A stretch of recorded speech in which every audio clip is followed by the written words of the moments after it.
On va faire une petite omelette au brooch. J'allume ma plaque.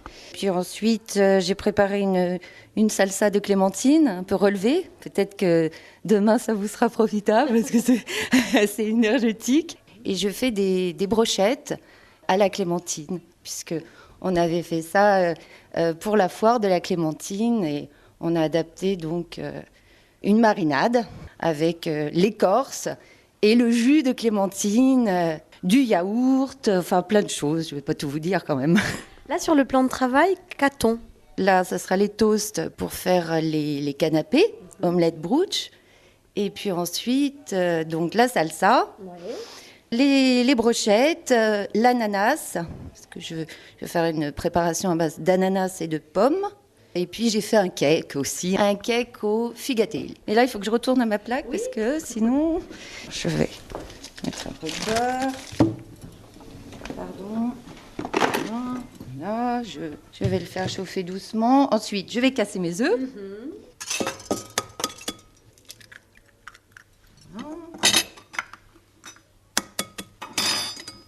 Tiens Jean-Michel, si tu veux, tu peux préparer, tu peux commencer à mettre sur la plaque les brochettes comme ça. On commence par les brochettes poulet, citron miel et puis le reste c'est un secret.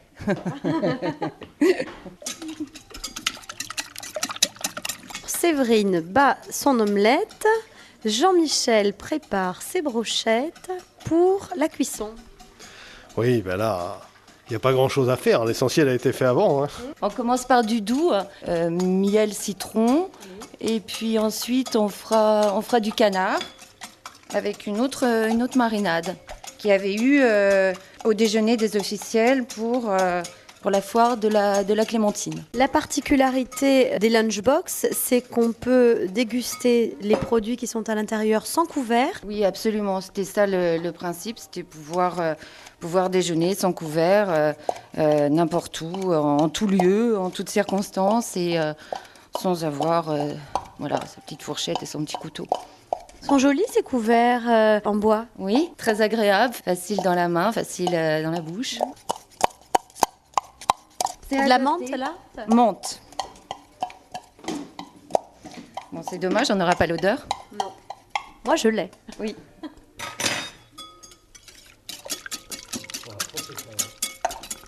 Super. Pendant que la poêle a chauffé, le beurre a fondu, l'omelette est presque prête. On rajoute le brooch. D'où sort-il ce brooch? Jean-Michel, tu es allé le chercher chez Marquette, oui, parce que juste à côté de chez nous, il y a aussi quelqu'un qui fait du brooch, mais elle n'en avait plus. Ce ne sont que des produits prioritairement corses? Oui, pour l'essentiel. Après, il y a certains produits, bon, l'ananas, c'est pas possible. Mais sinon, tout le reste, oui, la charcuterie, le fromage, le brooch, d'autres choses qu'on va vous faire goûter en fin de préparation aussi, avec des produits plus spécifiques. Bon, il y a la farine de châtaigne aussi. C'est ici que se prépare tout ce qu'il y a dans la lunchbox ou c'est aussi à Pianottoli que ça se passe? Pour l'instant, il n'y a plus à Pianottoli parce qu'on a déménagé. Et donc là, on est en fait, vous nous surprenez entre deux. Voilà. À la maison. Voilà. Avant un déménagement, à quel endroit? Est-ce qu'on peut le dire ou c'est prématuré? Oh, c'est à Porto-Vecchio. C'est agréable de bien manger. On a un cadre tellement somptueux. Oui, aller manger de bonnes choses dans des lieux comme les nôtres, c'est fantastique. Voilà. Oui, parce que la lunchbox permet des pique-niques, permet de manger à l'extérieur. Absolument, c'est ce qu'on a fait d'ailleurs tout l'été de façon plus professionnelle hein, avec Jean-Michel, donc les escapades. Où on va sur des sites, on accompagne nos clients et on déjeune ensemble. Voilà. C'est une cuisine raffinée, équilibrée aussi. Aussi, j'attache de l'importance moi-même, donc évidemment je le transmets dans mes préparations. Et dans ces formules escapades, qu'est-ce qui est inclus finalement? Quel est le programme? Un lieu qu'on a défini, et puis le déjeuner, et puis la convivialité, et puis aussi les questions des touristes hein, qui sont très curieux et qui veulent savoir plein de choses. Il y a des formules qui englobent également des nuitées à l'hôtel? Oui, on a des partenaires hôteliers On a commencé à les mettre en place. Tout avec des hôtels de Bonifacio et des hôtels de Porto-Vecchio. C'est des choses qui se mettent en place petit à petit et là qui vont être complètement disponibles à partir d'avril, puisque bon là il y a des établissements maintenant qui ont fermé. Donc le principe c'est effectivement des week-ends avec une thématique, un itinéraire pour aller manger dehors et les nuitées à l'hôtel. Voilà. Et les lunchbox pour pouvoir savourer ces menus à l'extérieur. Toujours. Se promener. Voilà, toujours. C'est le principe de base, c'est vraiment de profiter de notre nature, que ce soit des plages, de la montagne, de la campagne, et de découvrir des endroits chez nous qui ne sont pas toujours les plus connus, mais qui sont aussi très très beaux, et de partager le plaisir de la découverte avec le plaisir de la découverte culinaire. Quand on a conçu ça, on s'est dit, puisqu'on voulait un repas qui soit à la hauteur des lieux où on propose aux gens d'aller, ou quand on les accompagne aussi, non seulement il fallait le repas qui soit à la hauteur, mais il fallait aussi le packaging. Ça voulait dire quelque chose qui soit à la fois fonctionnel et beau. Donc on a fait des recherches et on est arrivé à trouver ces formes de packaging qui allient bien les deux aspects et qui nous permettent vraiment de donner toute son enveloppe au produit. En fait, c'est des boîtes cubiques à l'intérieur desquelles on trouve les assiettes qu'on a déjà pré-remplies et des verrines dans lesquelles on met d'autres types de produits. Et donc quand on arrive à l'endroit où on veut déjeuner, on déroule toute cette boîte et à ce moment-là, on fait notre pique-nique dans de très bonnes conditions. Et puis vous posiez la question pour lunchbox à l'extérieur. À l'extérieur, oui, mais quand on a commencé à Pianottoli, on avait aussi les résidences secondaires.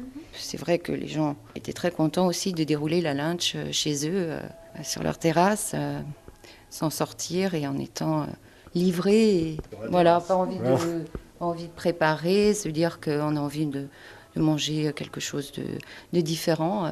Ils faisaient appel à nous.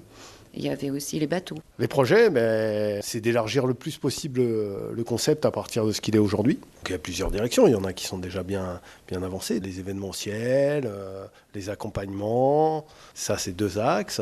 Effectivement, c'est des choses qu'on retrouve déjà sur le site internet, lunchboxsurprise.com. Au-delà de ça, il y a une étendue territoriale. On noue des partenariats pour développer ça sur l'ensemble de l'île. On travaille. Vous avez des bons retours ? Oui, toujours. C'est ça qui nous satisfait beaucoup et qui nous amène à aller toujours plus loin. Je viens et je suis toujours dans le domaine du conseil aux entreprises et des projets de développement économique. Je suis consultant et j'ai pas mal travaillé dans le domaine du tourisme. Ce qui a fait que l'idée d'un produit et de prestations à mettre à disposition des touristes, elle a germé depuis longtemps. En fait, le produit il est né de notre expérience personnelle quand on allait se promener. Séverine, ayant beaucoup voyagé, elle a amené d'autres choses à travers la cuisine. Et ça a été le produit, c'est ce point de rencontre-là. C'est entre amener une prestation aux touristes chez nous pour essayer toujours d'apporter quelque chose en plus et de développer un petit peu plus les produits qu'on peut leur donner à consommer, et toute l'expérience culinaire glanée au travers des voyages et au travers des expériences. Et puis aussi ce sens d'hospitalité à la fois qu'on a chez nous et que Séverine a beaucoup rencontré de par le monde aussi. Donc l'idée, elle est venue de dire, on va essayer à travers ce produit de mêler tout ça et de l'offrir aux visiteurs. Alors comme ça, vous avez voyagé, c'est vrai ? Oui, j'ai bien voyagé de par le monde pour différentes choses. Enfin, disons que ces voyages, ça a été un peu professionnel et puis beaucoup aussi pour mon plaisir. Sinon, j'ai fait de l'immobilier. Donc l'immobilier, c'était à Paris pendant des années. Puis je suis d'une famille d'hôteliers, de restaurateurs dans la Loire. Voilà, et puis le goût de la nourriture, ça a toujours été. Disons que mes grands-parents, ma mère, ça a toujours été quelque chose de très important. Il y a quelques années, je n'aurais jamais pensé, même quelques mois, aller dans cet univers professionnel. Voilà. Et aujourd'hui, vous en êtes satisfait ? Oui, très. Ça me donne beaucoup de satisfaction.